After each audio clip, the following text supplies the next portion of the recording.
அவர் யார், எப்படி இருக்கிறார்? வெங்கடேஷ் இதற்கு விளக்கம் தருவாரா?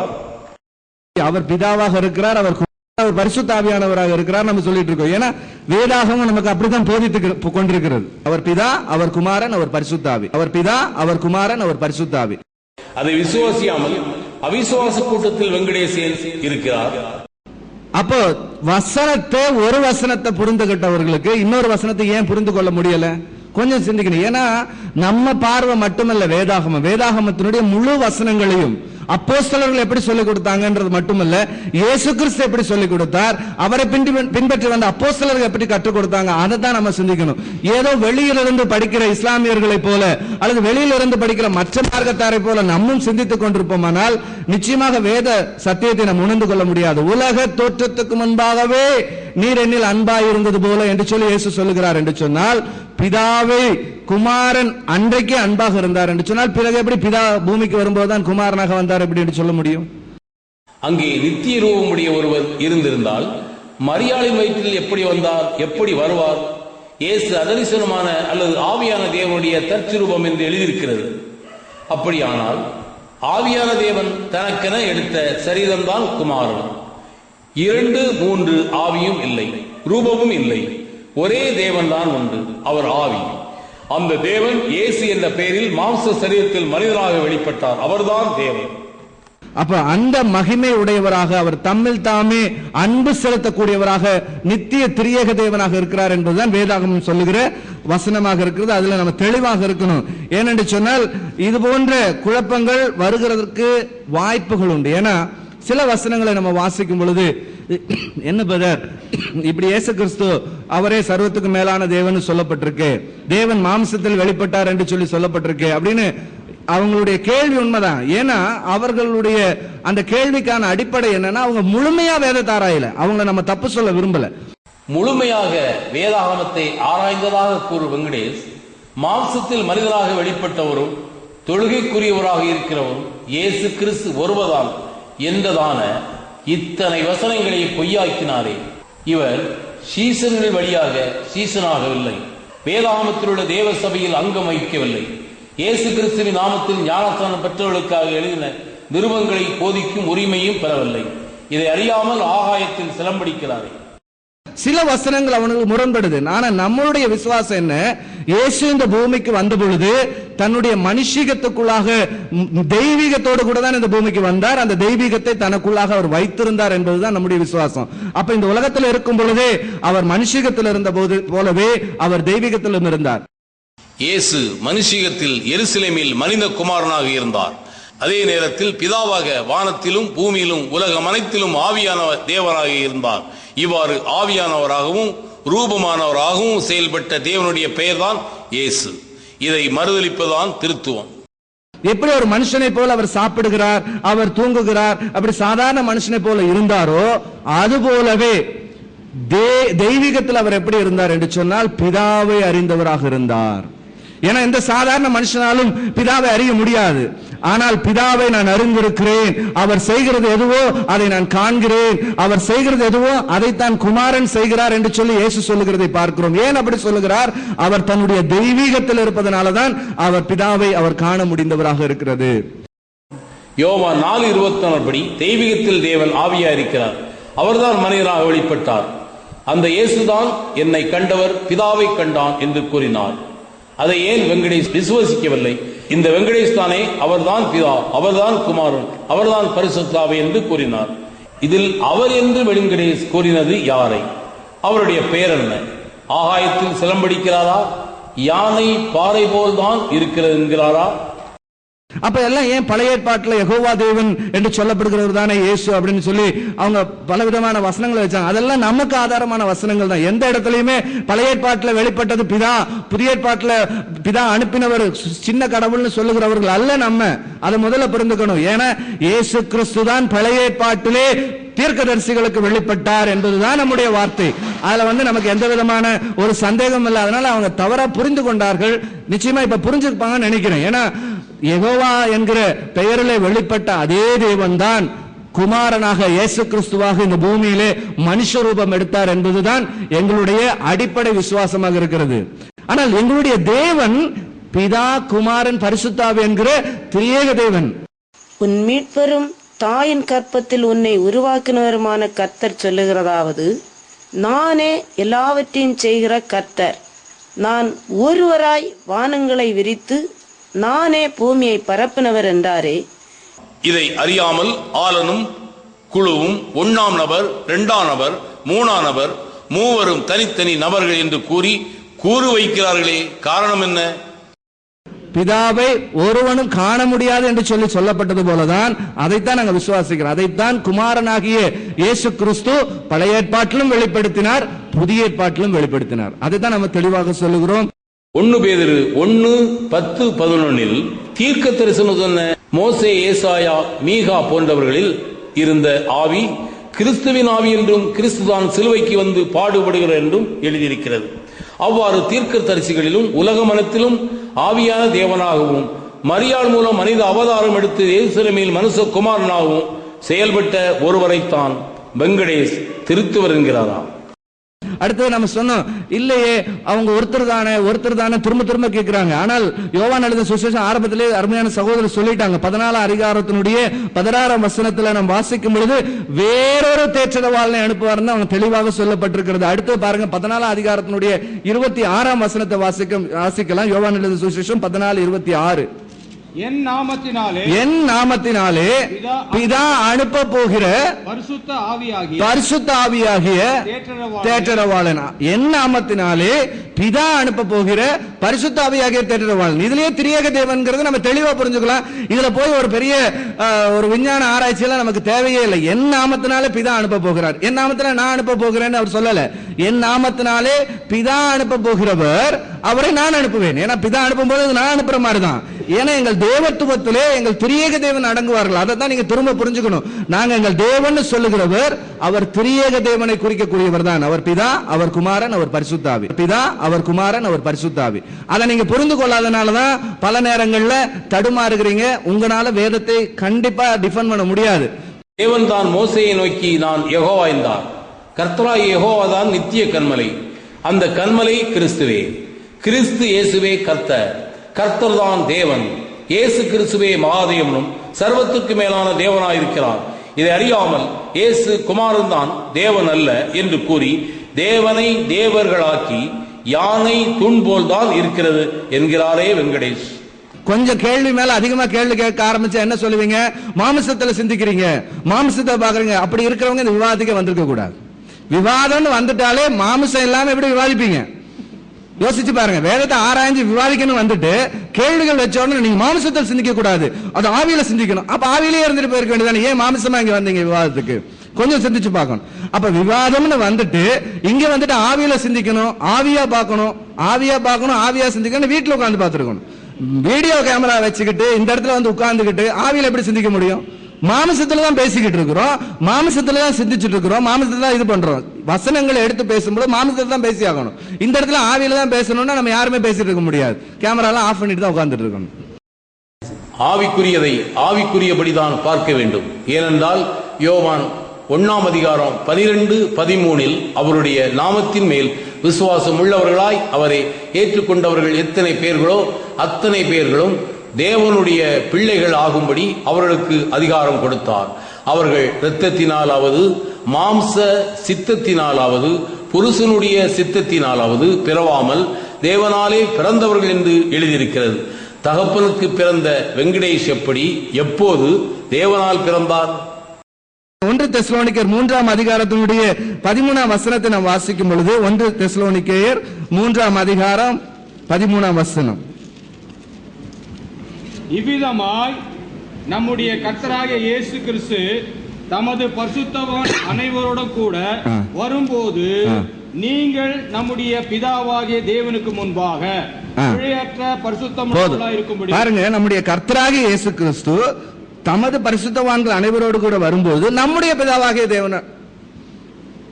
இது இங்க இப்ப என்ன தேவை இருக்கு? ஆவியானவர் தான் வந்தாச்சு. மறுபடியும் ஏன் நம்முடைய கர்த்தராகிய இயேசு கிறிஸ்து வராரு? நம்முடைய பிதாவாகிய தேவன் எதுக்காக சொல்லணும்? தேவனுக்கு வேலையே இல்லையா? ஒரே ஆளை திரும்ப கன்ஃபியூஸ் பண்றதுதான் அவரோட வேலையா? 2 பேர் வரமாட்டார்கள். பிதாவின் மகிமையோடு வருகிறவர் இயேசு கிறிஸ்து ஒருவர் தான். அவரை நித்தியானந்தமுள்ள ஏக சக்கராதிபதியும் ராஜாதி ராஜாவும் கர்த்தாதி கர்த்தாவுமாக வருகிறவர். வேதத்தை தேவன் தெளிவாக எழுதி கொடுத்திருக்கிறார்னு சொல்லுகிற நாம அவரே கன்ஃபியூஸ் பண்றது தான் பண்ணுவாரா?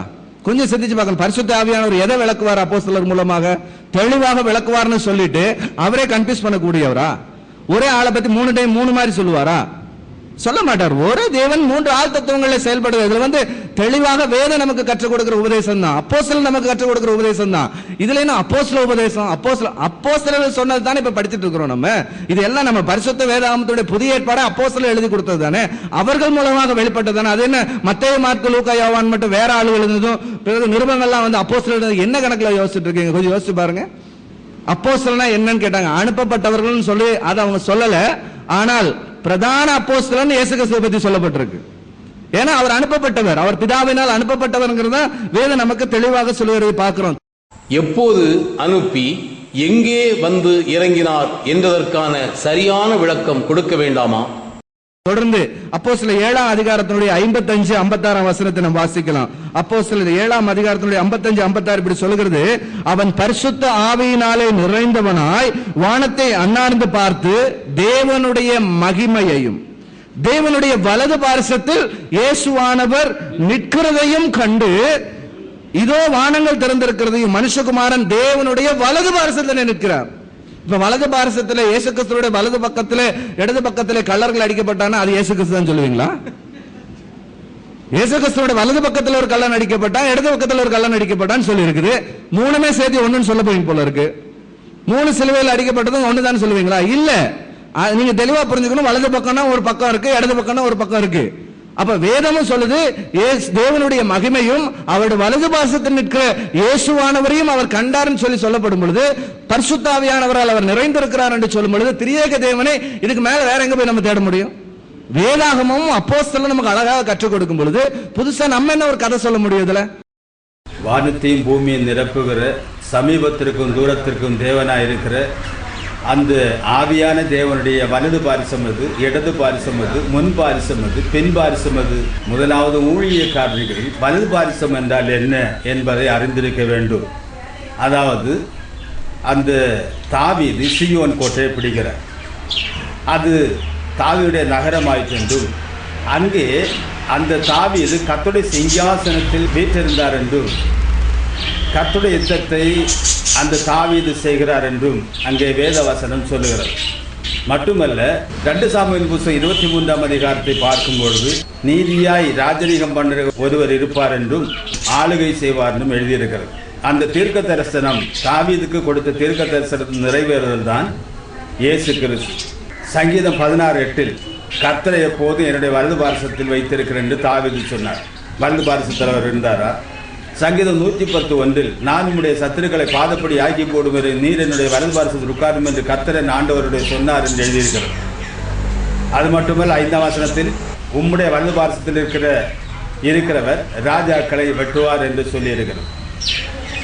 அந்த இயேசு கிறிஸ்து இந்த உலகத்தில் வந்தபொழுது என்னை யார் என்று கேட்டார். தீர்க்கதரிசி என்றும் தாவீதின் குமார்னு சொன்னார்கள். தாவீது என்னை குறித்து ஆண்டவர் சொல்லியிருக்கும் போது நான் அவனுடைய குமாரனாக இருப்பது எப்படி என்று கேட்டார். அதன்படி அவர் இங்கே யூதருக்கு ராஜாவாக பிறந்து அபிஷேகம் பண்ணப்பட்டு ஆளுகை எடுத்து என்றென்றும் ராஜாவாக இருக்கிறார். அதுதான் வலது பாரிசம் என்று சொல்லப்பட்டிருக்கிறது. தாவீது இதை குறித்து சொல்லியிருக்கிறார் என்று அப்போஸ்தலர் 2ஆம் அதிகாரத்தில் சொல்லியிருக்கிறார்கள். அதன்படி இவர் என்றென்றைக்கும் ராஜாவாக அந்த உன்னத ஸ்தானத்தில் அந்த ஆளுகை எடுத்து விட்டார் என்று சொல்வதைத்தான் அங்கே பார்க்கிறோம். அதைத்தான் சேவான் காண்கிறார். வலது பாரிசம் என்பது தீர்க்க தரிசனத்தின் நிறைவேறுதலை குறிக்கிறது. மட்டுமல்ல, சேவான் ஒரு மகிமையை காண்கிறார். என்ன மகிமை? எசேக்கியேல் தீர்க்கதரிசியின் புஸ்தகத்தில் இவர் வந்து ஆளுகை எடுத்து சிங்காசனம் இருப்பதை குறித்து எசேக்கியேல் 1ஆம் அதிகாரம் 25 முதல் 28 வரை வாசிக்கிறோம். அந்த மகிமை என்ன? 28ஆம் வசனத்தில் மழை பெய்யும் நாளில் மேகத்தில் வானவில் எப்படி காணப்படுமோ அப்படியே கர்த்தரின் மகிமைக்குரிய சாயலாயிருந்தது என்று சொல்றார். அந்த மகிமையை தான் சேவான் காண்கிறார். அல்லாமல் ஆவியா இருக்கிற தேவனுக்கு வலது பாரிசம் இல்லை, இடது பாரிசம் இல்லை, முன் பாரிசம் இல்லை, பின் பாரிசம் இல்லை, வானத்தையும் பூமியை நிரப்புகிறவர். இதை முதலாவது ஊழியர்கள் அறிந்திருக்க வேண்டும். வேதம் நமக்கு கற்றுக் கொடுக்கிற விஷயத்தை நம்ம தெளிவா இருக்கணும். எபிரேயருக்கு எழுதின நிருபம் 5ஆம் அதிகாரத்தினுடைய 7ஆம் வசனத்துக்கு நேராக நம்முடைய வேதத்தை திருப்பிக் கொள்வோம். எபிரேயருக்கு எழுதின நிருபம் 5ஆம் அதிகாரம் 7ஆம் வசனம். அவர் மாமிசத்தில் இருந்த நாட்களில் தம்மை மரணத்திலிருந்து ரட்சிக்க வல்லமை உள்ளவரை நோக்கி பலத்த சத்தத்தோடும் ஆ. கண்ணீரோடும் ஆ. விண்ணப்பம் பண்ணி ஆ. வேண்டுதல் செய்து ஆ. தமக்கு உண்டான பயபக்தி நிமித்தம் கேட்கப்பட்டு போதும். அவர் மாமிசத்தில் இருந்த நாட்களில் தம்மை மரணத்தினின்று ரட்சிக்க வல்லமை உள்ளவரை நோக்கி பலத்த சத்தமாய் கண்ணீரோடு வேண்டுதல் பண்ணினார். யார்கிட்ட வேண்டுதல் பண்ணார்? யாருமே இல்லாத ஒருத்தர் இவர் எப்படி வேண்டுதல் பண்ண முடியும்? கஷ்டத்திலும் வறுமையிலும் வேதனையிலும் துக்கத்திலும் கண்ணீரிலும் இருக்கிறவர்கள் வேண்டுதல் செய்து தங்களை தப்பித்துக் கொள்வதற்காக வழிகாட்டின குருவாயிருந்தார். யாரோ ஒருத்தர் இருக்கிறபடினாலதான் அவர் மாமிசத்தில் இருந்த நாட்களிலே அவர் கண்ணீரோடு கூட வேண்டுதல் பண்ணினார்னு சொல்லி வேதம் சொல்லும் பொழுது யாருமே இல்ல, அவர் தான் இங்க குமாரனா வந்துட்டாருன்னு சொல்லி ஒரு அப்பட்டமான பொய்யை பதிவு செய்றீங்களே, இது வேதாகமத்துக்கு முரணான காரியமா இல்லையான்னு நீங்க தயவு செய்து சிந்தித்து பார்க்கணும்னு நான் சொல்லிக் கொள்கிறேன். அருமையான தேவனுடைய பிள்ளைகளுக்கு நான் சொல்லிக் கொள்கிறேன். இதே வாயினால் வெங்கடேஷ் கூறியிருப்பதையும் கேளுங்கள். அவர் பிதா, அவர் குமாரன், அவர் பரிசுத்த ஆவி. அவர் பிதா, அவர் குமாரன், அவர் பரிசுத்த ஆவி. இன்னும் தொடர்ந்து நம்ம வேதத்தில் வாசிக்கும் பொழுது யோவான் சுவிசேஷம் 5ஆம் அதிகாரத்தினுடைய 9, 20, 21, 19, 20, 21, 22 இந்த வசனங்கள் எல்லாம் நீங்க வீட்டுல போய் வாசித்து பாருங்க. அதே மாதிரி யோவான் 17ஆம் அதிகாரத்தினுடைய 2, 3, 4 வசனத்துல சொல்லப்பட்டிருக்கிறது, ஒன்றான மெய்தேவனாகிய உம்மையும் நீர் அனுப்பின உம்முடைய குமாரனையும் விசுவாசிப்பது நித்திய ஜீவன். ஒன்றான மெய்தேவனாகிய உம்மை மட்டும் விசுவாசிக்கிறது நாங்க சொல்லல, நீர் அனுப்பி இருக்கிற உம்முடைய குமாரனையும் விசுவாசிக்கணும். அப்ப தேவனை விசுவாசிக்கணும்னு எப்படின்னா அவர் நமக்காக இந்த பூமியில தன்னுடைய குமாரனை அனுப்பினான்னு விசுவாசிக்கணும். ஆனால் நம்முடைய விசுவாசம் இப்படி இல்லாவிட்டால் அது என்ன என்று சொல்லப்படுகிறது என்பதை நாம் தெளிவாக புரிந்து கொள்ளணும். வேதம் சொல்லுகிறது பாருங்க, 1 யோவான் 2ஆம் அதிகாரம் 1, 2 சொல்லுகிறது, நீதிபரராய் இருக்கிற இயேசு கிறிஸ்து நமக்காக பிதாவினிடத்தில் பரிந்து பேசுகிறவராகவே இருக்கிறார். அவர் பரிந்து பேசுகிறவராக இருக்கிறார்னா அப்ப யாரோ ஒருத்தர் பரிந்து பேசணும். சும்மா அவரே தனக்கு தானே பரிந்து பேச முடியாது. ஒருவர் தாங்கிட்டே பரிந்து பேச முடியாது. அவர் தன் யாருகிட்டயோ போய் பரிந்து பேசுகிறார்னா யாருகிட்ட? அவர்தான் பிதாவாகிய தேவனிடத்திலே இயேசு கிறிஸ்து நமக்காக பரிந்து பேசுகிறவராக இருக்கிறார் என்று சொல்லுதான் வேதம் சொல்லுகிறது. அதை யாரும் மாற்ற முடியாது. மரியாளத்தில் பிறந்தவர், மனிதனாய் இருந்தவர், யோசேப்பின் குமாரனாய் இருந்தவர் நமக்காக பரிந்து பேசுகிறாராய் இருக்கிறார் என்று அங்கே எழுதப்பட்டிருக்கு. 7ஆம் அதிகாரம் சொல்லுகிறது, தெளிவாக வாசிக்கிறோம். அதனால இன்றைக்கு நம்ம அருமையான சகோதரர் அவரை அறிந்திருக்கிறோம் என்று சொல்லியும் அவருடைய கற்பனைகளை கை கொள்ளாதவன் பொய்யனா இருக்கிறான் என்று சொல்லி வேதம் சொல்லுகிறது. நாம் எல்லாரும் அருமையான சகோதரர்களும் அவரை அறிந்திருக்கிறோம், நாங்க அவரை பிரசங்கிக்கிறோம் சொல்றாங்க. ஆனால் இந்த ஆவி தேவனிடத்திலிருந்து வந்ததில்லை என்று சொல்லி அப்போஸ்தலர் சொல்லுகிறார்கள். 1 யோவான் 4 அதிகாரத்தினுடைய 1, 2ஆம் வசனத்திலே தேவனுடைய ஆவியை நீங்கள் எதனால் அறியலாம் என்றால் மாமிசத்தில் வந்து இயேசு கிறிஸ்து அறிக்கை பண்ணுகிற எந்த ஆவியும் தேவனால் உண்டாயிருக்கு. என்ன அறிக்கை பண்ணணும்? 14ஆம் வசனம் 15ஆம் வசனம் சொல்லுகிறது, பிதாவானவர் குமாரனை உலக ரட்சகராக அனுப்பினார் என்று விசுவாசிக்கணும். மரியாளிடத்தில் பிறந்தவராகவும் மனிதகுமாரனாகவும் எழுதியிருக்கிறதே, அவ்வாறு அறிய வேண்டாமா?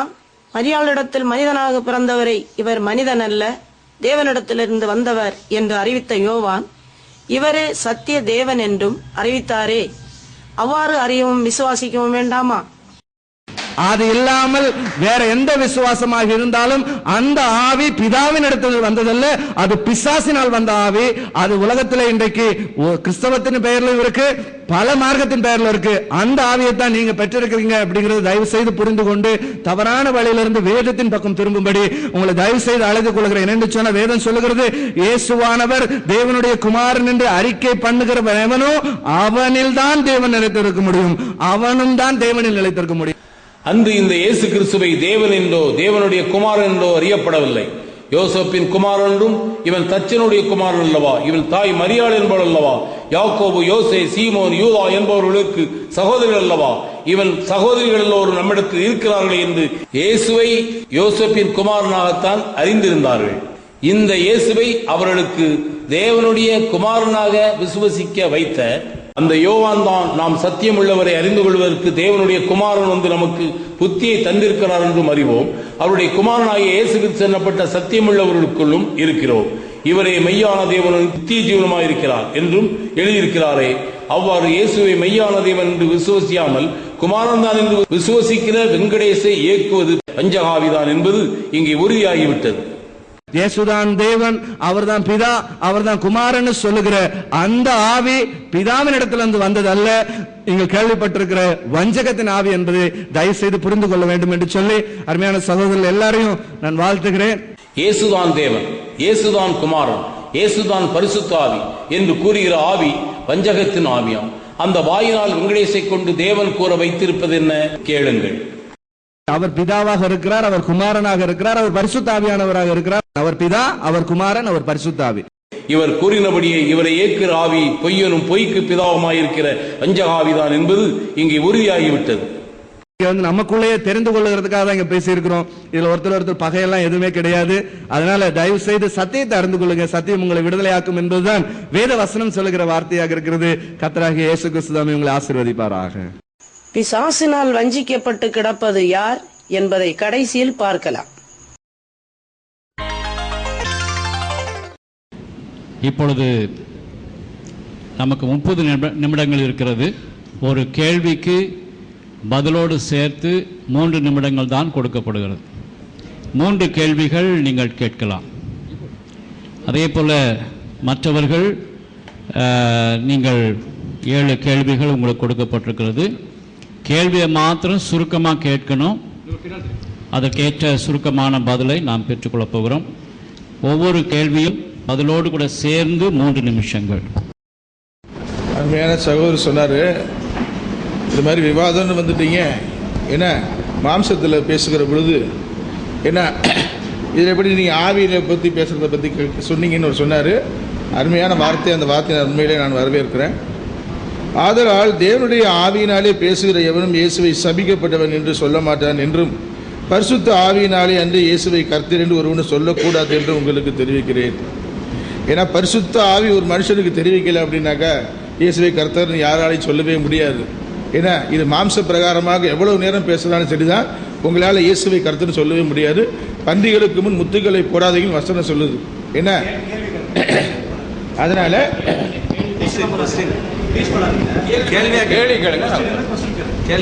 ஆனா இதுவரைக்கும் பார்த்தது எல்லா வரைக்கும் நீங்க எப்படி நீங்க என்னென்ன வசனம் எடுத்து சபிக்கப்பட்டவன், பேய் பிசாசு பிடிச்சவன், அது இதுவரை எங்க தரப்புல இருந்து யாருமே பேசல. ஆனா நீங்க எல்லாமே சபிச்சு இது வரைக்கும் பேசுறீங்க.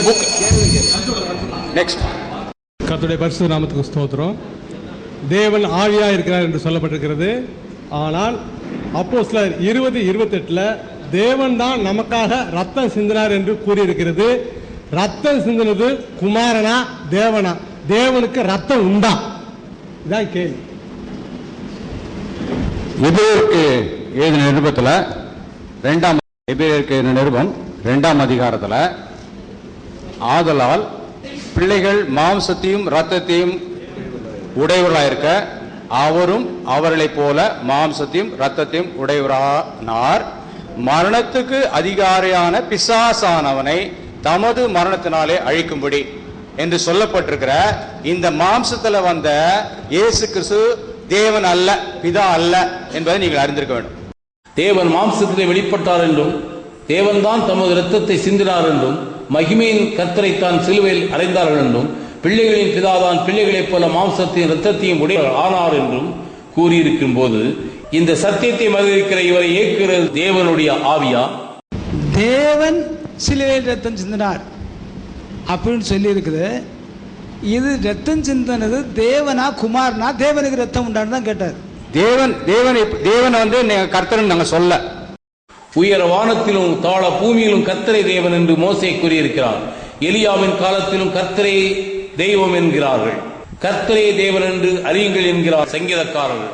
கர்த்தரை தான் ஆபிரகாமின் தேவன் என்று, ஈசாக்கின் தேவன் என்றும், யாக்கோபின் தேவன் என்றும் சொல்லி இருக்கிறது. இயேசு கிறிஸ்துவை தான் கர்த்தர் என்றும் தேவன் என்றும் வேதாகமம் சொல்லுகிறது.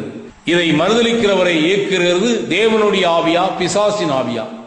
இயேசு சொல்றாரு தேவன் ஆவியா இருக்கிறார். இப்போ தேவன் தமது சொந்த ரத்தத்தால் இருக்கிறார். அப்ப தேவனுக்கு ரத்தம் உண்டா அப்படின்னு தான் அவர் கேட்டார். அதாவது ஒரு நிமிஷம் கேள்வி கேட்டாரு, அதுக்கான பதில சொல்லிடுறோம். அதாவது எங்க தேவத்துவத்தை பொறுத்த வரைக்கும் தேவன் திரியேக தேவன் நாங்க முதல்ல இருந்தே சொல்லிட்டு இருக்கோம். திரியேக தேவன் அவர் ஆவியாக இருக்கிறார்னா அவருக்கு ரத்தம் கிடையாது. ஆனால் அவர் இந்த மாம்சத்திலே தன்னுடைய குமாரனாகிய இயேசு கிறிஸ்துவை இந்த பூமியிலே பிள்ளைகள் மாம்சத்தையும் ரத்தத்தையும் உடையவராக இருக்கிறது போல அவர் இந்த பூமியில மாம்சத்தை ரத்தத்தையும் உடையவரானார். அவர் அந்த மாம்சத்தையும் ரத்தத்தையும் உடையவர் ஆக முடியாதுன்னு எங்கேயும் சொல்லல. அவர் நமக்காக வந்தார்னு தான் வேதம் சொல்லுது. அப்படி இருக்கும்போது அது ஒரு கேள்வியா நீங்க கேட்க முடியாது. வேத புத்தகத்தை வச்சுட்டு அது எப்படி ஒரு கேள்வியா கேட்கறீங்க? தேவன், எங்களுடைய தேவன் பிதா குமாரன் பரிசுத்த ஆவியானவர். குமாரன் இந்த பூமியில நமக்காக பிள்ளைகள் மாம்சத்தை ரத்தத்தை உடையவர்களாக இருக்கிறது போல அவரும் மாம்சத்தை ரத்தத்தை உடையவராக மாறினார். அதான் வேதம் சொல்லுகிறது. அதை தெளிவா புரிந்து கொள்ளுங்க. இயேசு கிறிஸ்துவை குறித்து தேவன் மாம்சத்தில் வெளிப்பட்டார் என்றும், இவரை சர்வத்துக்கு மேலான தேவன் என்றும், மகாதேவன் என்றும், தேவன் தான் ரத்தம் சிந்தினார் என்றும், மகிமையின் கர்த்தரை தான் சிலுவையில் அறைந்தார் என்றும் கூறியிருக்கிற இயேசு என்ற பெயருடையவர் கர்த்தர் அல்லது தேவன் அல்ல, குமாரன் என்று கூறுகிற வெங்கடேசை இயக்கிற ஆவி தேவனுடைய ஆவியா? ஸ்தோத்திரம். 1 யோவான் 5ஆம் அதிகாரம் 7ஆம் வசனத்தில் பரலோகத்தில் சாட்சியிடுகள் மூவர், பிதா, வார்த்தை, பரிசுத்த ஆவி என்பவர்களே என்று எழுதியிருக்கிறது. இப்பொழுது வார்த்தையை தான் நான் பேசுகிறேன். இது வார்த்தை, இங்கே வாசிப்பதும் வார்த்தை தான். இப்படி இருக்க வார்த்தை எப்படி இருக்கிறது, பிதா யார், எப்படி இருக்கிறார், பரிசுத்த ஆவி யார், எப்படி இருக்கிறார் என்பதை குறித்தான விளக்கம் தேவை. பிதா யாருன்னு இன்னும் கேட்டுக்கிட்டே இருக்கீங்க. பிதா நீங்க குமாரனா வந்தாரு, பிதா தான் இயேசுன்றீங்க, பிதா தான் கர்த்தர்ன்றீங்க, பிதா ஆவியா இருக்கிறார், அவரை ஒருவனும் ஒரு காலம் கண்டதில்லைன்னு சொல்லி பார்த்தோம். அவர் அதர்சனமானவர். கொலோசையர் 1:15 படி காணக்கூடாத தேவனுடைய காணக்கூடிய ரூபம் இயேசு கிறிஸ்து என்பதை 20ஆம் பாகத்தில் மறுதலித்தவர் இப்போது தர்சுரூபம் என்றால் காணக்கூடியவர் தான் என்று கூறுவதை பாருங்கள். தரிசனமானவர் என்பது பார்க்கக்கூடியவர், தரிசனமானவர் என்பது பார்க்கக்கூடியவர், அதர்சனமானவர் என்பது பார்க்கக்கூடாதவர். தேவனை ஒருவனும் ஒரு காலம் கண்டதில்லை. அவர் அதர்சனமானவர். பிதாவை ஒருவனும் ஒரு காலம் கண்டதில்லை, பார்க்க முடியாது. அவர் அனுப்பினவராகிய இயேசு கிறிஸ்துவை தான் கண்டிருக்கிறோம். அவர் அனுப்பின அந்த கர்த்தரை, தேவனாகிய கர்த்தரை தான் ஆபிரகாம், ஆதாம், நோவா, மோசே, தாவீது இவர்களுக்கு சொல்லுகிறது எல்லாம் அவர்கள் முற்பிதாக்கள் கண்ட தேவனாகிய கர்த்தர். தேவன் அல்ல, தேவன் ஆவியா இருக்கிறார். அவரை ஒருவரும் ஒரு காலம் கண்டதில்லை. இவர்கள் எல்லாம் கண்டது எல்லாம் தேவனாய் கர்த்தரை தான் கண்டார்கள். தேவன் வேறே, தேவனாய் கர்த்தர் வேறே. தேவன் வேறே, தேவனாய் கர்த்தர் வேறே. தேவனும் தேவனாய் கர்த்தர் ஒருவர் அல்ல. நீங்கள் ஒருவராய் சொல்லியதுனால இந்த பிரச்சனை. தேவன் மோசையை நோக்கி, தேவனும் நான் தான், தேவனாகிய கர்த்தரும் நான் தான் என்று யாத்ராவும் 3:15 தேவனே கூறியிருக்கிறார். உயர வானத்திலும் தாழ பூமியிலும் கர்த்தரே தேவன், அவரை தவிர ஒருவரும் இல்லை என்று உபாகமம் 4:39 தேவனாகிய கர்த்தரே தேவன் என்று உபாகமம் 7:9 மோசே கூறியிருக்கிறார். தேவனாகிய கர்த்தர் தான் என் தேவன் என்று தாவீது 1 நாளாகமம் 28:20 கூறுகிறார். இவ்வாறு தேவன்தான் தேவனாகிய கர்த்தர் என்று கூறியிருக்கும் போது அதை மறுதலித்து தேவன் வேறே, தேவனாகிய கர்த்தர் வேறு என்று கூறுகிற இவரை இயக்குகிற ஆவி தேவனுடைய ஆவியா? ஆக்சுவலா ஐயாவுடைய இது கொஸ்டின், வார்த்தை எப்படி இருக்கிறது அப்படின்னு சொல்லி கேட்டார். இன்றைக்கு இயேசு கிறிஸ்து மறுரூபமாக்கப்பட்ட சரீரத்தோடு கூட பரலோகத்திலே பிதாவினுடைய வலது பாசிலே அவர் வாசம் செய்து கொண்டிருக்கிறார். பரிசுத்த ஆவியானவர் இன்றைக்கு நம்மோடு கூட இருக்கிறார். பிதா ஆவியாக இருக்கிறார், இயேசு கிறிஸ்து மறுரூபமாக்கப்பட்ட சரீரமாக இருக்கிறார். இப்ப அவங்க சொல்ற மாதிரி இயேசு கிறிஸ்து பரிசுத்த ஆவியானவராக அவர் மாறி வந்துட்டார்னா அவரோட மறுரூபமாக்கப்பட்ட சரீரம் இப்போ எங்கே யாரிடத்தில் இருக்கிறதுன்னு சொல்லிட்டு சொல்ல முடியுமா அவங்களால? இயேசு மனுஷனாகிய என்னை கொல்ல தேடுகிறீர்கள், ஆபிரகாம் இப்படி என்னை கொல்ல தேடவில்லையே என்றார். உங்கள் பிதாவாகிய ஆபிரகாம் என்னுடைய நாளை காண ஆசையா இருந்தான், கண்டு களி கூர்ந்தான் என்றும் ஆபிரகாம் உண்டாயிருக்கும் முன்பே நான் இருக்கிறேன் என்றும் இயேசு யூதர்களோடு கூறினார்.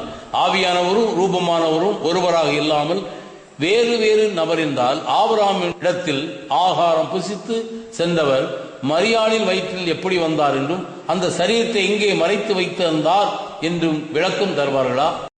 ஐயா அவர் என்ன கேட்டார்னா, அதாவது பிதா, வார்த்தை, பரிசுத்தாவி. பிதா என்கிறத நாம் என்ன பண்றோம், பிதா ஆவியா இருக்கிறார், தேவன் ஆவியா இருக்கிறன்னு சொல்றோம். பரிசுத்தாவியும் ஆவி எப்படி இருக்கிறார் என்ன தனித்தனியா விளக்க சொன்னார். பிதா ஆவி, வார்த்தை எப்படி விளக்குங்க, ஐயா சொல்லிட்டாரு, வார்த்தை இயேசு கிறிஸ்து. பரிசுத்தாவி அவரே ஒரு நபரை விளக்கணும் இல்லையா? தேவன் ஆவி, பிதாவும் ஆவி, தேவன் ஆவி, பரிசுத்தாவி ஆவி. அப்ப 2 ஆவி உண்டா? தமிழ் வேதாகமத்தை நான் வாசிக்கவில்லை என்ற ஒரு தமிழ் வேதாகம் தவறு என்று நாங்கள் சொல்லவில்லை. நாம் யாரும் ஜெயித்து விட்டோம் என்பதற்காகவும் இந்த கூட்டம் அல்ல. ஒரே ஒரு கேள்வி, என்னுடைய 1.5 நிமிஷத்தில் நான் கேள்வி நான் சொல்லி முடிக்கிறேன். தமிழ் வேதாகம் என்பது எபிரேய கிரேக்க மொழியிலிருந்து மொழிபெயர்க்கப்பட்டது. ஒரு பொருள், ஒரு வசனம் என்றால் அதிலிருந்து நம்ம இதிலிருந்து எடுக்கப்பட்டது. அப்படியானால் நீங்க அந்த வசனத்தை இப்ப நான் அமெரிக்கா போலங்கிறதுக்காக அமெரிக்கா இல்லைன்னு சொல்ல முடியாது. நான் அமெரிக்கா போகலைங்கிறக்காக அமெரிக்கா சொல்ல முடியாது. அதே டைம்ல ஒரு தூங்குவதை போல உட்கார்ந்து போல எழுப்பவும் முடியாது. அவன் மனசுக்குள்ள ஒரு முடிவெடுத்தா. அதனால நான் சொல்ல வேண்டிய வார்த்தை, வசனம் ஹீப்ரூவில் வந்து எக்காடுங்கிறதுக்கும் யாக்கீடுங்கிறதுக்கும் உங்களுக்கு தெரியாதுன்னு சொல்றீங்க. அதில் இப்போ நான் என்ன சொல்றேன்னா, எபிரேயத்திலிருந்து தமிழில் மொழிபெயர்க்கப்பட்டது. அப்படியானால் நமக்கு சந்தேகம் வந்து நேரம் எபிரேய பாஷையிலிருந்து நம்ம உங்களுக்கு தெரியலனாலும் யாரும் தெரிஞ்சவங்க நம்ம கேட்டு தான் நம்ம சொல்லணும். அப்படி அதில் என்றால் தோல் சூரிலிருந்து எடுத்து எழுதப்பட்டு அதில் ஒரு சில வார்த்தைகள் விட்டு போன வார்த்தைகள் இதில் வந்திருக்கலாம். உதாரணம் நான் சொல்றேன், 3 வசனத்தை மட்டும் சொல்றேன். சரி, யாத்திராகமம் 25ஆம் அதிகாரம் 6ஆம் வசனத்திலே விளக்கெண்ணெய் என்று இருக்கிறது. அடுத்தபடியாக யாத்திராகமம் 35ஆம் 8ல் விளக்கெண்ணெய் விளக்குக்கெண்ணெய் என்று சொல்லுகிறது. அதுக்கு என்ன அர்த்தம் என்று கேட்கிறேன். விளக்கெண்ணெய் என்றால் என்ன அர்த்தம்?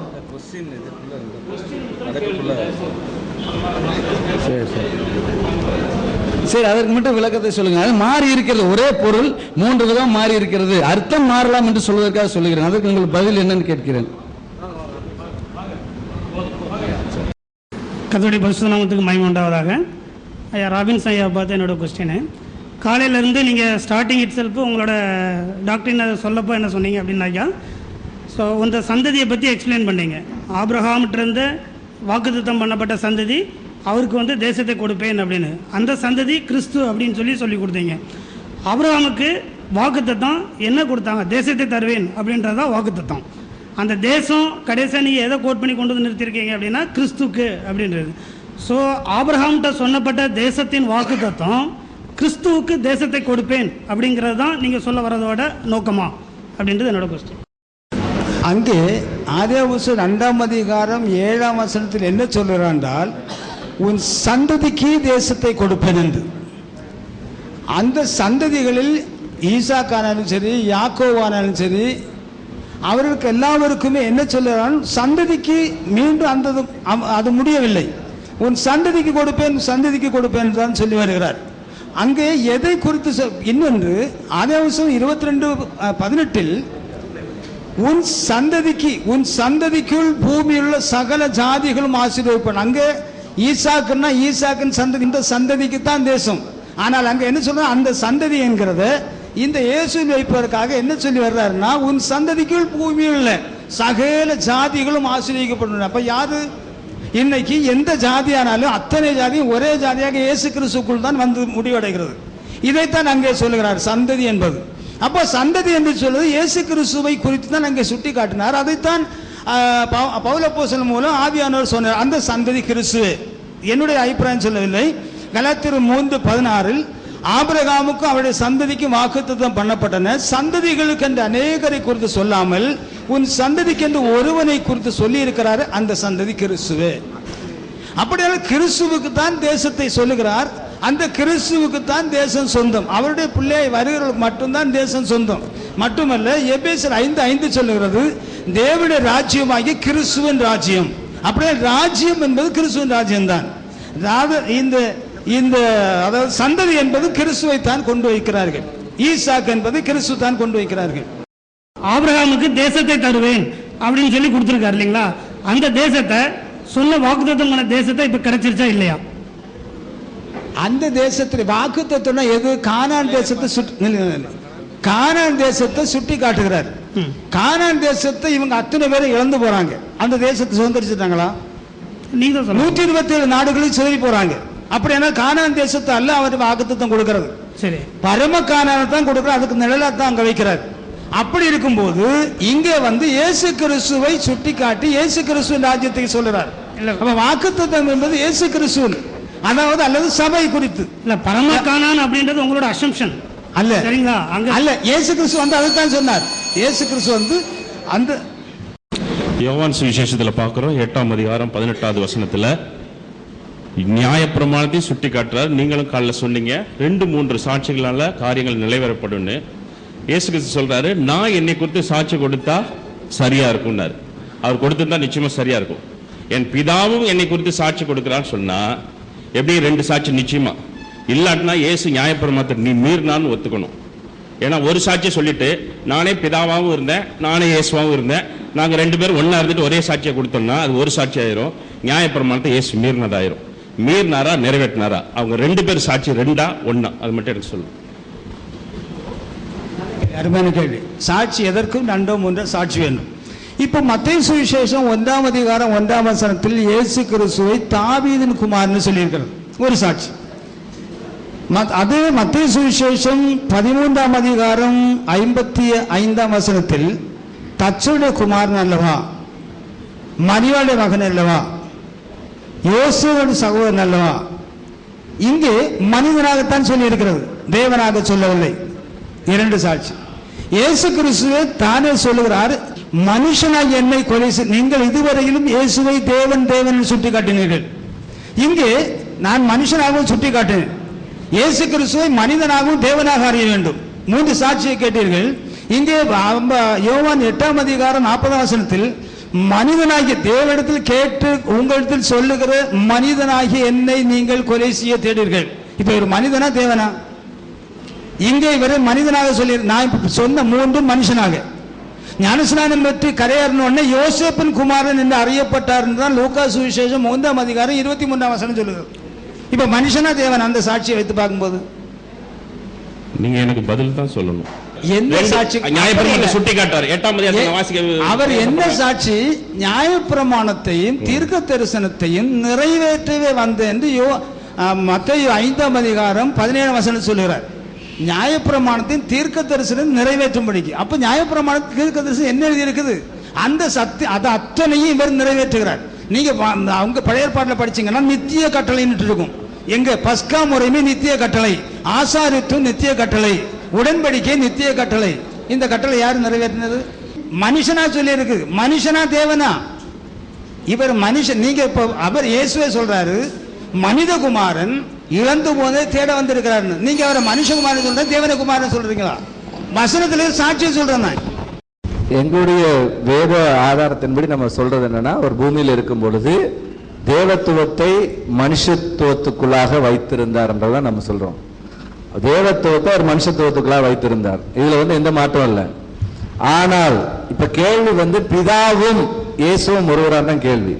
பிதாவும் இயேசுவும் ஒருவராங்கிறத கேள்வி. இயேசு சொல்லுகிறார் 2 பேருங்கிறார்.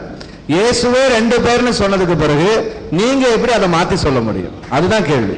இயேசு கிறிஸ்துவுடைய வார்த்தை 2 பேர். நீங்க என்ன சொல்றீங்க? 2 பேருடைய சாட்சி ஏற்றுக்கொள்ளப்படும் இயேசு சொன்னதுக்கு பிறகு நீங்க என்ன சொல்றீங்க? இல்ல அது ஒருத்தர் தான் அப்படிங்கிறீங்க. அதுக்கு என்ன ஆதாரம் காமிக்கிறீங்க? தாவீதின் குமாரனும் இயேசு. இது ஒரு நியாயமான ஒரு கேள்வியா? அது நியாயமான ஒரு கேள்வியா? யோசிச்சு பாருங்க. உங்களை போதகர்னு சொல்லலாம், உங்க வீட்டுல அப்பான்னு சொல்லலாம், உங்க பையன் உங்க மனைவி கணவர்னு சொல்லலாம். அதுக்காக 3 பேரா இருப்பீங்களா நீங்க? ஆளனும் குழுவும் தானே பிதாவாகவும் குமாரனாகவும் பரிசுத்த ஆவியானவரும் செயல்படுகிற தேவனை தேவர்களாக்கி ஆகாயத்தில் சிலம்படிக்கவும் செய்கிறீர்கள். அவர் பிதா, அவர் குமாரன், அவர் பரிசுத்த ஆவி. அவர் பிதா, அவர் குமாரன், அவர் பரிசுத்த ஆவி. இயேசுதான் தேவன், அவர்தான் பிதா, அவர்தான் குமாரன் சொல்லுகிற அந்த ஆவி பிதாவின் இடத்திலிருந்து வந்தது அல்ல. நீங்கள் கேள்விப்பட்டிருக்கிற வஞ்சகத்தின் ஆவி. இவ்வாறு நிச்சயமில்லாமல் ஓடுவதுதான் திருத்துவம். அதாவது அவர் பிதா, அவர் குமாரன், அவர் பரிசுத்த ஆவி என்று கூறினதும் வெங்கடேசன். அதே வாயினால் அவர்தான் பிதா, அவர்தான் குமாரன், அவர்தான் பரிசுத்த ஆவி என்று கூற வைப்பது வஞ்சக ஆவி என்று கூறினதும் வெங்கடேசன். இவ்வாறு கூறும் வெங்கடேசை இயக்குவது வஞ்சக ஆவிதான் என்பதற்கு இதை தவிர வேறு என்ன ஆதாரம் வேண்டும்?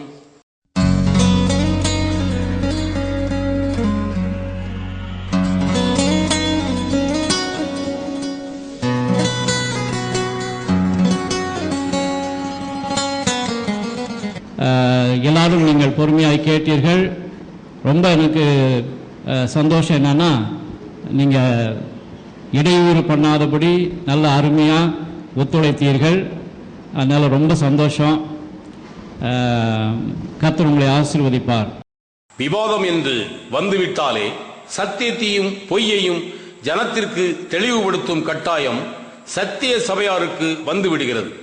இந்த விவாதத்திலும் சத்தியத்தை தேவன் உங்களுக்கு தெளிவுபடுத்தவும் உறுதிப்படுத்தவும் செய்திருக்கிறார்.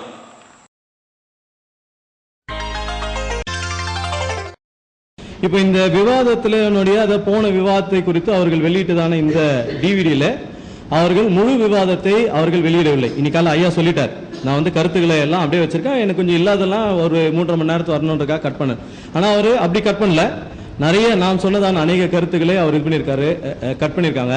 ஞானஸ்தான விவாதம் ஆஃப்டர்நூன் நடந்ததான அந்த இதில் ஞானஸ்தான விவாதம் மொத்தம் 30 நிமிடங்கள் நடைபெற்றது. அதுல முதல் 20 நிமிஷத்துல நான் பேசினத 11 நிமிஷத்தை அவர்கள் துண்டித்துட்டார்கள். அடுத்ததா நடந்ததான 10 நிமிஷம் ரவுண்ட்ல 4.30 செகண்ட் 4.5 நிமிஷத்தை அவர்கள் கட் பண்ணிட்டாங்க. கட் பண்ணிட்டு நான் ஒரு சென்டென்ஸை ஃபுல்லா பேசினதுல நடுவில் இருக்கிற ஒரு பகுதியை மாத்திரம் போட்டுவிட்டு அவர்கள் தோல்வியை ஒப்புக்கொண்டார்கள் என்று சொல்லி மிக அநாகரிகமாக அல்பத்தனமாக அவர்கள் இந்த இதுல டிவிடியில போட்டு, இது முழு உண்மை கிடையாது. This is not a full thing. அவர் அந்த டிவிடியை போட்டு வெக்கமே இல்லாம அவர் இன்னும் இது ஃபுல்லா தமிழ்நாடு ஃபுல்லா அவர் அநேக சபைகளுக்கு அவர் இது பண்ணிட்டு கொடுத்துட்டு இருக்காரு. இதை குறித்து கேள்விப்பட்டு எங்களுக்கு சொன்னதான தேவனுடைய பிள்ளைகளுக்கு நான் என்னுடைய நன்றியை இது பண்ண சொல்றேன். ஐ சேலஞ்ச் ஹிம்.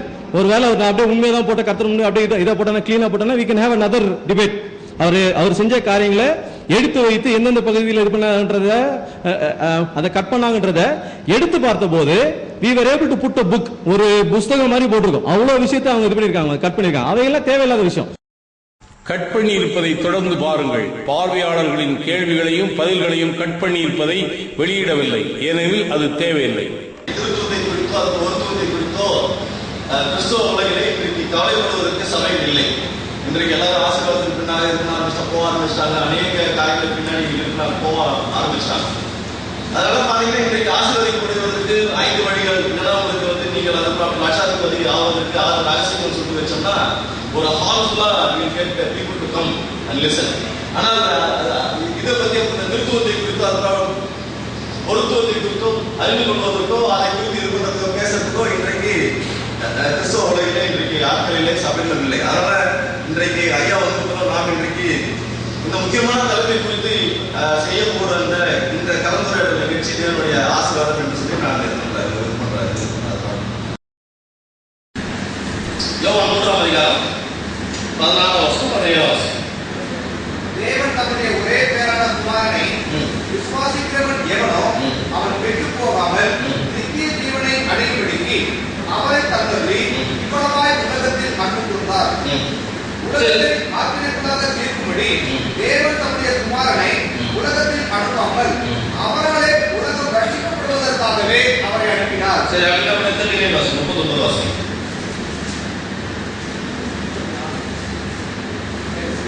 சரி, குமாரனிடத்தில் 20ஆம் வாசம். யாத்திராகமம் 32:20.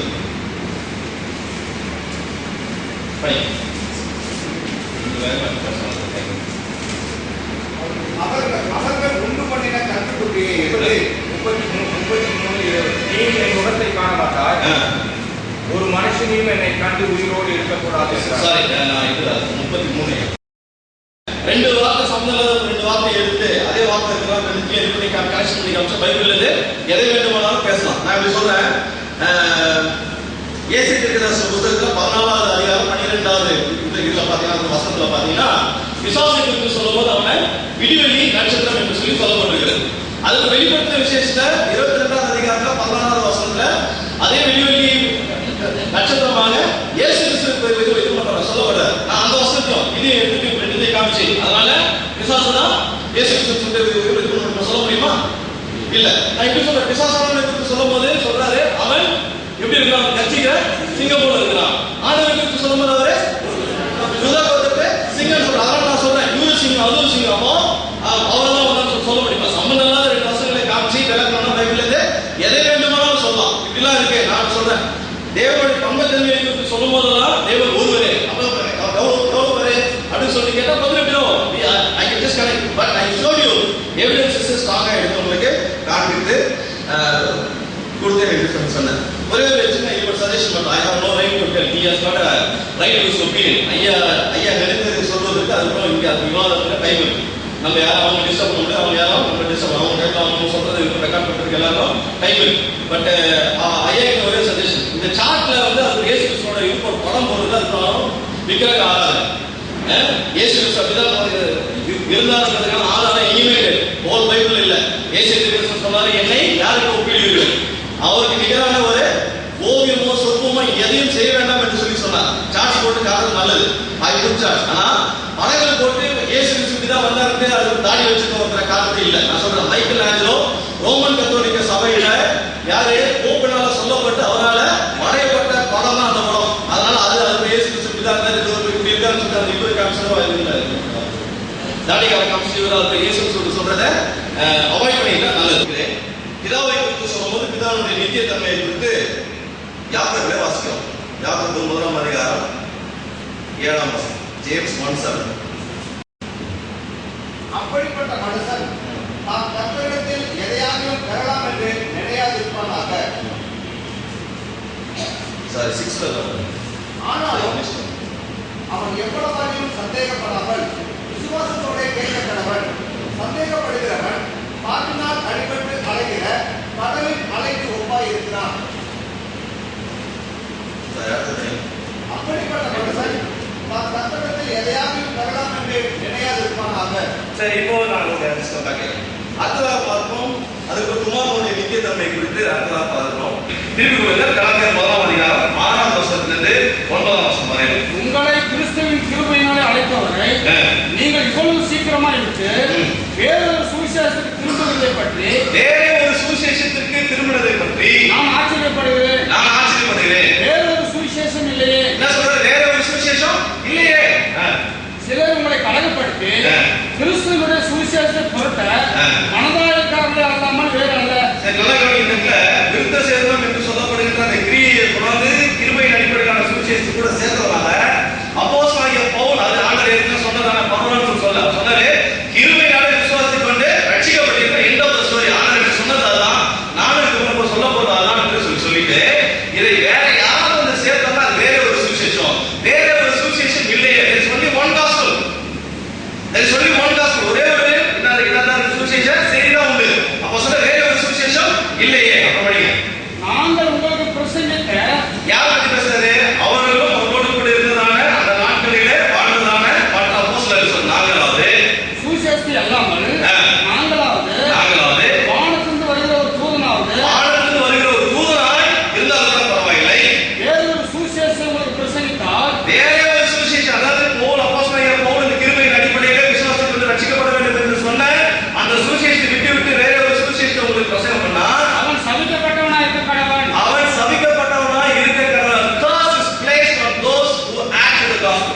சுவிசேஷ செய்தியோடு சேர்க்கிறவர்களுக்கு இது உண்டு என்று சொல்லி பார்க்கிறோம். சுவிசேஷம் மிக முக்கியமாக சொல்லப்பட வேண்டியது மனிதனுடைய அந்த வீழ்ந்து போன நிலைமை. அடுத்ததாக சுவிசேஷத்தில் சொல்லப்பட வேண்டியது மனிதர்கள் எல்லாருமே பாவத்தில் அவர்கள் மரித்து போயிருக்கிறார்கள். அடுத்ததாக சுவிசேஷத்தில் சொல்லப்பட வேண்டியது எல்லா மனிதர்களும் பாவத்திற்கு அடிமையாய் உள்ளார்கள். அடுத்ததாக இந்த பாவத்திலே இருக்கக்கூடியவர்கள் தேவனுடைய சமூகத்திலிருந்து நிரந்தர பிரிவையும் அறியாமைக்குள்ளாக அவர்கள் அடைக்கப்பட்டிருக்கிறார்கள் என்று சொல்லி பார்த்தோம்.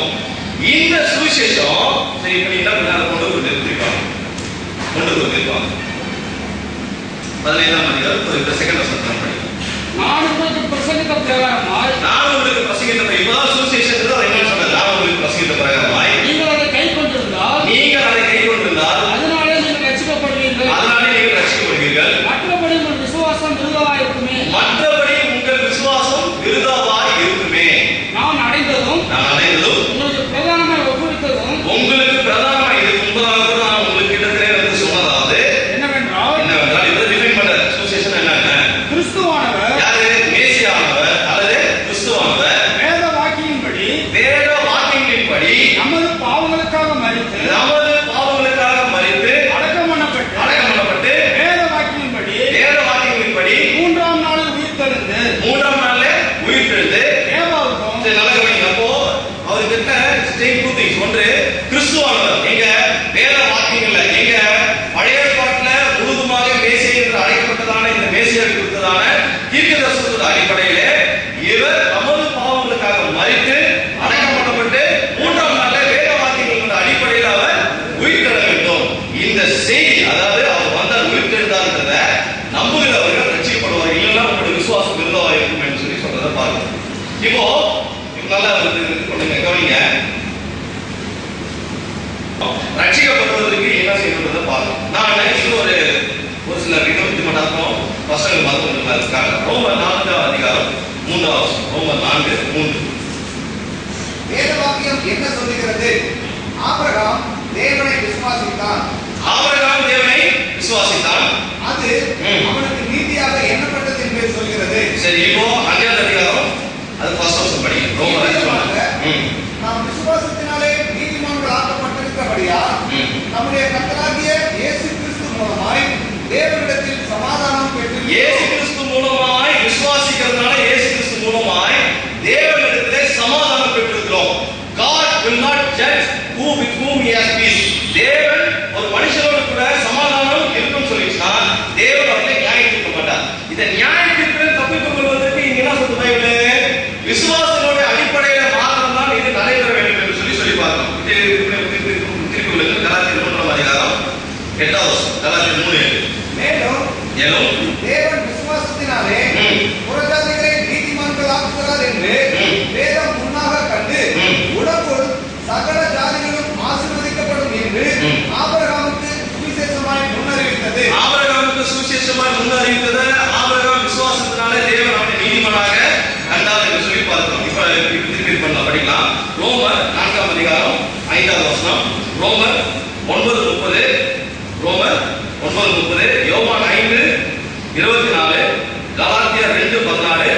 கலாத்தியர் 3ஆம் அதிகாரம் 11ஆம் வசனத்தில் 14ஆம் வசனம். பிலிப்பியர் 3:9. இந்த வசனங்கள் எல்லாவற்றிலும் ஒரு மனுஷன் நீதிமானாக்கப்படுவதற்கு, அதாவது பாவியாக இருக்கக்கூடிய மனுஷன் பாவத்தை போக்கி அவனை நீதிமானாக்குவதற்கு விசுவாசம் போதும் என்று சொல்லி வசனம் காட்டுகிறது. இதுல இதே மாதிரி என்னால 60 வசனங்கள் மேல என்னால புதிய ஏற்பாட்டை எடுத்து காண்பிக்க முடியும். விசுவாசத்தினுடைய அடிப்படையிலே இது சொல்லப்பட்டிருக்கிறது. சரி, இப்போ லவ் அங்கப்பட்டு சப்ஜெக்ட் இருக்கு. ஞானஸ்தானம். ஞானஸ்தானம் யாருக்கு? நான் அப்படி சொல்றேன், ஐயோ பேசுறேன், ஞானஸ்தானத்தை குறித்து பேசுவான்.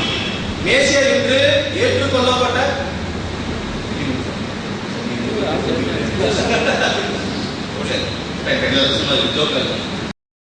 இந்த பாவம் மன்னிப்பு என்று கொடுக்கப்பட்டது. இது மாத்திரம் ஒரே ஒரு ஞானஸ்தானம் அல்ல. நீங்கள் திருப்பிக் கொள்ளுங்க. லூக்கா 3ஆம் அதிகாரம் 3வது வசனத்தை படி. லூக்கா 3:3 படி. அப்பொழுது கர்த்தருக்கு வழியை ஆயத்தப்படுத்துங்கள். அப்பொழுது கர்த்தருக்கு வழியை ஆயத்தப்படுத்துங்கள். அவருக்கு பாதைகளை செவை பண்ணுங்கள் என்றும். அவருக்கு பாதைகளை செவை பண்ணுங்கள் என்றும். பள்ளங்கள் எல்லாம் நிரப்பப்படும். ஏதோ லூக்கா 3ஆம் அதிகாரம் 3வது வசனம். மார்க் எல்லாம் 1:4 படிங்க. லூக்கா 3:3. சரி, படிங்க. மார்க் 1:4 படி. இப்பொழுது நீங்கள் பார்த்த இந்த கத்தரிப்புகள் டிவிடியில் வெளிவந்தால் அதன் மூலம் திருத்துவமோ ஞானஸ்நானமோ உறுதியாகுமோ? இல்லை. கத்தரிப்பு அல்ல முக்கியம், இவளுடைய அவமானத்தை போக்குவதுதான் முக்கியமாக இருந்தது. அதை புரிந்து கொண்டு மனம் திரும்பி கர்த்தருடைய வருகைக்கு ஆயத்தமாகும். இதுவரை இவர்கள் வேதாகமத்தில் இருக்கிற சத்திய வசனங்களை தான் பேசினார்களா என்பதை ஆராய்ந்துதான் பார்ப்போமே. கொலோசியருக்கு 1ஆம் அதிகாரத்துல 15ஆம் வசனத்துல அவர் அதரிசனமான, காணக்கூடாத, ஒருவரும் கண்டிராத தேவனுடைய தற்சுரூபம் என்று சொல்லி காணக்கூடாதவரை ஒரு நாளும் இந்த வேதம் முழுவதிலும் அவரை கண்டார், தேவனை கண்டார்கள் என்று யாராவது ஒரு வசனம் எடுத்து காமிச்சிருங்க. கொலோசியர் 1:15 படி அதரிசனமான தேவனுடைய தற்சுரூபம் என்றால் காணக்கூடாத ஆவியான தேவனுடைய காணக்கூடிய ரூபம் இயேசு கிறிஸ்து தான் அர்த்தம். ஆனால் இவர் இதை மறுதலிக்கிறார். தேவன் மாம்சத்தில் வெளிப்பட்டார் என்பதையும் மறுதலிக்கிறார். இவ்வாறு மாம்சத்தில் வெளிப்பட்ட தேவனை மறுதலிப்பதற்கு காரணம் என்ன? அவர் சர்வ வல்லமையுள்ள தேவன். ஒருவேளை ஒரு மனுஷன் அந்த தேவனை பார்ப்பானால் அந்த மனுஷன் அப்பொழுதே செத்து போவான். அவருடைய ரூபத்தையும் கண்டதில்லை, அவருடைய சத்தத்தையும் கேட்டதில்லை. ஆதியாகமம் 17:1 கர்த்தர் ஆபிரகாமுக்கு தரிசனமாகிய நான் சர்வ வல்லமையுள்ள தேவன் என்றாரே. ஆதியாகமம் 35:9-13 தேவன் யாக்கோபை நோக்கி நான் சர்வ வல்லமையுள்ள தேவன் என்று கூறவும் ஆசீர்வதிக்கவும் செய்து எழுந்தருளி போனாரே. ஆதியாகமம் 48:3-4 யாக்கோபு யோசேப்பை நோக்கி சர்வ வல்லமையுள்ள தேவன் எனக்கு தரிசனமாகி என்னை ஆசீர்வதித்தார் என்றாரே.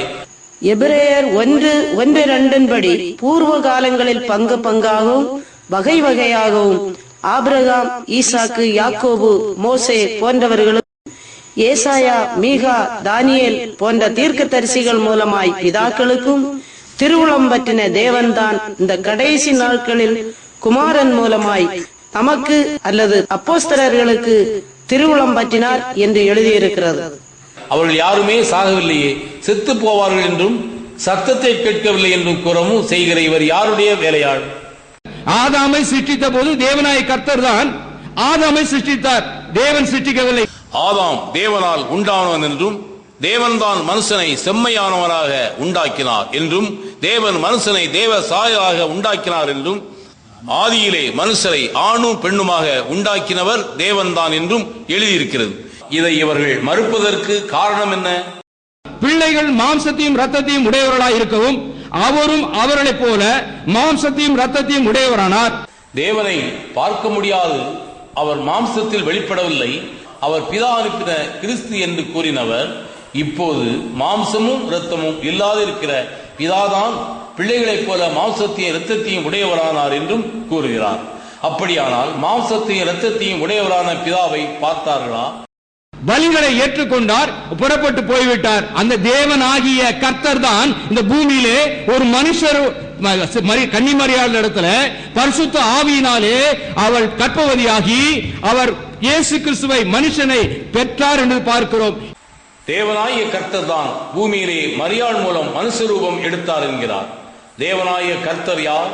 யாத்திராகம் 3:15 தேவன் மோசையை நோக்கி, நான் ஆபிரகாமின் தேவனும் ஈசாக்கின் தேவனும் யாக்கோபின் தேவனுமாயிருக்கிற உங்கள் பிதாக்களுடைய தேவனாகிய கர்த்தர் என்றார்.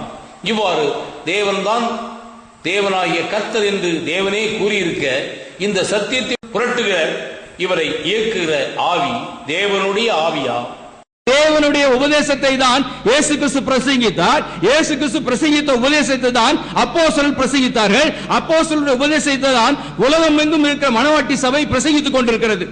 சீசர்களை வெறுக்கவும் அவருடைய உபதேசத்தை மறுக்கவும் செய்கிறவர்கள் எப்படி மனவாட்டி? யாருக்கு மனவாட்டி? சரி, யார் தான் மனவாட்டி? 11 சீசர்களுக்கும் சீசன் ஆக்கி ஞானஸ்நானம் கொடுக்கும்படி அதிகாரம் கொடுத்தார். எருசலேமில் பரிசுத்தாவிக்காக காத்திருக்கும்படியும் கூறினார். இவர்கள் போய் எருசலேமில் காத்திருக்கும் பொழுது அவர்கள் மேல் பரிசுத்தாவினை இறங்கி பிதாவாக குமாரனாக பரிசுத்தாவினை செயல்பட்ட கர்த்தருடைய நாமத்தினால் ஞானஸ்நானத்தை கொடுத்து 3000 பேருக்கு ஞானஸ்நானத்தை கொடுத்து ஒரு சபையை உருவாக்கினார். இவர்கள் தான் மணவாட்டி சபை. அவர்கள் தான் ரட்சிக்கப்பட்டவர்கள் என்று அப்போஸ்தலர் 2ஆம் அதிகாரம் 47ஆம் வசனம் சொல்லுகிறது. அவர்கள் அப்போஸ்தலருடைய உபதேசத்திலும் அந்நியத்திலும் அப்பம் விட்டதிலும் ஜெபம் பண்ணதிலும் உறுதியாய் தரித்திருந்தார்கள் என்று நாம் பார்க்கிறோம். ரட்சிக்கப்படுகிறவர்கள் அல்லது அவ்வாறு ஞானஸ்நானம் பெறுகிறவர்களை அந்த சபையில் சேர்த்து கொண்டு வந்தார். அதுதான் மணவாட்டி சபை. 4 பார்க்கும்பொழுது 5000 பேர் இந்த சபையில் சேர்ந்தார்கள். 5:14 பார்க்கும்பொழுது ஏராளம் ஸ்திரீகளும் புருஷரும் இந்த சபையில் சேர்ந்தார்கள். 6ஆம் அதிகாரத்தை பார்க்கும்பொழுது சீசர்கள் தொகை ஏராளம் பெருகிற்று என்று வாசிக்கிறோம். 8ஆம் அதிகாரத்தை பார்க்கும்பொழுது பிலிப்பு சமாரியாவுக்கு போய் கர்த்தராகிய இயேசு நாமத்தில் ஞானஸ்நானம் கொடுத்து அந்த சமாரியர் இந்த சபையில், இந்த மணவாட்டி சபையில் சேர்கிறார்கள். இது தேவனால் உருவாகிற சபை. அதேபோல் 10ஆம் அதிகாரத்தில் கொர்நேலியும் வீட்டாரும் இந்த சபையில் சேர்கிறார்கள். அதேபோல் 11ஆம் அதிகாரத்தில் 20 முதல் 24 வரை வாசிக்கும் பொழுது ஏராளம் பேர் இந்த சபையில் சேர்கிறார்கள். பின்பு 18ஆம் அதிகாரத்தை பார்க்கும் பொழுது அந்த ஜபாலய தலைவனாய் கிறிஸ்புவும் அவன் வீட்டாரும் இந்த சபையில் சேர்கிறார்கள். அதே போல 16ஆம் அதிகாரத்தை பார்க்கும் பொழுது லீதியாளும் குடும்பமும் ஜெயில்வாடனும் குடும்பமும் இந்த சபையில் சேர்கிறார்கள். எபேசியர் மனந்திரும்பலுக்கான ஞானஸ்நானத்தை பெற்றிருந்தார்கள். அவர்களுக்கு பவுல் கர்த்தராகிய இயேசு நாமத்தில் ஞானஸ்நானம் கொடுத்து இந்த மணவாட்டி சபையில் சேர்க்கிறார். ஆக இந்த வேதாகமத்தில் இருக்கிற அத்தனை சபைகளும் பிதாவாக குமாரனாக பரிசுத்தாவியாக செயல்பட்ட கர்த்தராகிய இயேசு கிறிஸ்து நாமத்தில் ஞானஸ்நானம் பெற்று அவருக்கு மணவாட்டியாக இருக்கிற சபைகள். நீங்கள் பிசாசினால்